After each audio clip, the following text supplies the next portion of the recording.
Hey guys, welcome to everything. ఇక్కడ మీకు చూపిస్తున్నాను చూడండి. ఇవి కొబ్బరి చిప్పలండి. కొబ్బరి చిప్పలని మనం ఎన్ని రకాలుగా యూస్ చేసుకోవచ్చో మీకు తెలుసా? నాకైతే తెలిసినంత వరకు కొన్ని రకాలుగా నేను ఏ విధంగా యూస్ చేసుకుంటున్నానో చూపించబోతున్నానండి. ఈ విధంగా మన టెర్రస్ పైన కొంచెం కొంచెం పూలనేవి వస్తూ ఉంటుంది. ధవళం, మరువం ఇలాంటివి కూడా మనం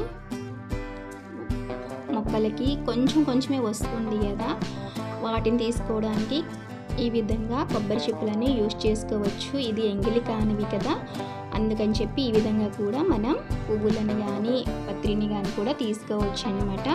సెకండ్ వచ్చేసి ఈ విధంగా మనం టెంపుల్కి వెళ్ళేటప్పుడు ఒక డబ్బాలో కానీ నెయ్యిని వేసుకుంటూ ఉంటాము, ఒత్తులను వేసుకుంటూ ఉంటాం కదా. ఈ విధంగా కొబ్బరి బురికలో ఒత్తులను నెయ్యిని వేసేసి నైట్ టైం అంతా వదిలిపెట్టేయాలన్నమాట. మనం మార్నింగ్కి నెయ్యి అంతా గడ్డ కట్టేస్తుంది కదా, మనం తీసుకెళ్ళడానికి కూడా టెంపుల్కి ఈజీగా ఉంటుంది అనమాట. అక్కడ ప్రమిదలో తీసేసుకొని పెట్టేసుకోవచ్చు. తర్వాత బురికిని పారేసేయచ్చు అనమాట. మళ్ళీ తెచ్చి కడగాలి కదా అనే టెన్షన్ కూడా ఉండదు. మూడో టిప్ వచ్చేసి ఇక్కడ చూస్తున్నారు కదండి, హెయిర్కి కలర్స్ వేసుకుంటూ ఉంటారు, దానికోసం కూడా బౌల్ని యూజ్ చేస్తారు.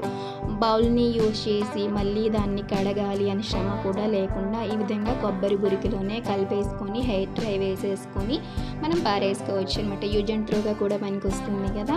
తర్వాత వచ్చేసి మనం గోరింటాకు పెట్టుకుంటూ ఉంటాం కదా, గోరింటాకు కూడా కోసం కూడా మనం బౌల్ని యూజ్ చేస్తాం. ఆ విధంగా బౌల్ని కాకుండా ఈ విధంగా కొబ్బరి బురికిలో వేసేసుకొని చక్కగా పెట్టుకోవచ్చు.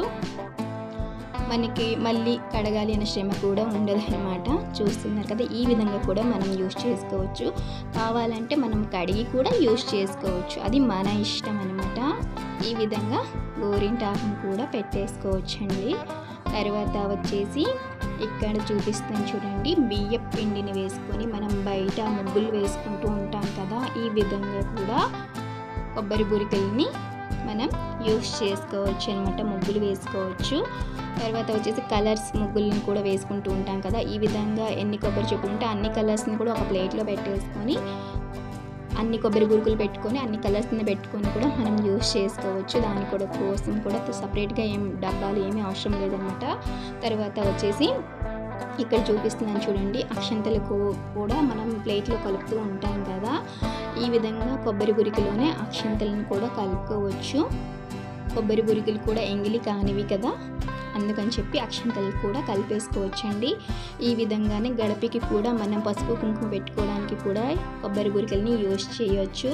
తర్వాత వెల్లుల్లి రెమ్మలు మనం ఒలిచి పెట్టుకుంటూ ఉంటాము, ఒక బౌల్ లాగా కూడా దీన్ని ఈ కొబ్బరి బురికిని కూడా యూజ్ చేయొచ్చు. ఇక్కడ చూస్తున్నారు కదా, వెల్లుల్లిపాయలు కొంచెం కొంచెం తెచ్చుకుంటూ ఉంటాం కదా, రెమ్మలుగా ప్లేట్లో పెడితే అటు ఇటు చెల్లా చెదురు కాకుండా ఈ విధంగా ఒక బౌల్లో వేసి పెట్టేటట్టుగా ఉంటుందన్నమాట.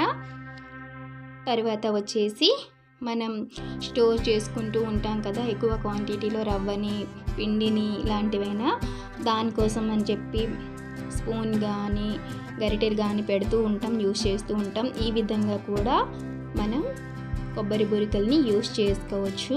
ఈ విధంగా నేను ఇక్కడ చూపిస్తున్నాను చూడండి, ఈ విధంగా కూడా మనం తీసుకోవడానికి యూజ్ చేసుకోవచ్చండి. తర్వాత మనం టెర్రస్ పైన కాకులకి అన్నం, వాటర్ పెడుతూ ఉంటారు చాలామంది గిన్నెల్లో అని చెప్పేసి, ఈ విధంగా కూడా మనం టెర్రస్ పైన వాటర్ పెట్టుకోవచ్చు పక్షులకి. తర్వాత కాకులకి, పక్షులకి ఏమైనా మనం ఫుడ్ పెట్టాలనుకున్నా కూడా అవి తెచ్చి మళ్ళీ కడిగేసి పెట్టుకోనే ఇది ఉండదు కనుక ఆ విధంగా కూడా మనం పెట్టుకోవచ్చు.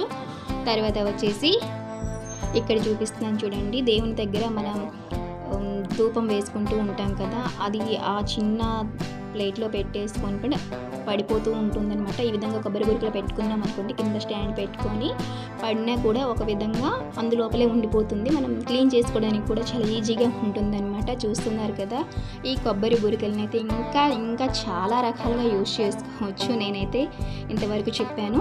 తర్వాత వచ్చేసి మనం దోశలు కానీ అట్లు కానీ వేసుకుంటూ ఉంటాం, అప్పుడు కూడా బౌల్ని యూజ్ చేస్తాం. అలాంటప్పుడు ఏంటి అని అంటే ఆ బౌల్ని కూడా క్లీన్ చేయాలంటే బద్ధకంగా ఉంటుంది కదా, ఈ విధంగా కొబ్బరి బురికలో వేసుకొని యూజ్ చేయండి, మీకు యూజ్ అండ్ త్రోగా కూడా పనికి వస్తుంది. మరి ఈ వీడియో మీకు నచ్చినట్లయితే లైక్ చేయండి, షేర్ చేయండి, సబ్స్క్రైబ్ చేసేసుకోండి.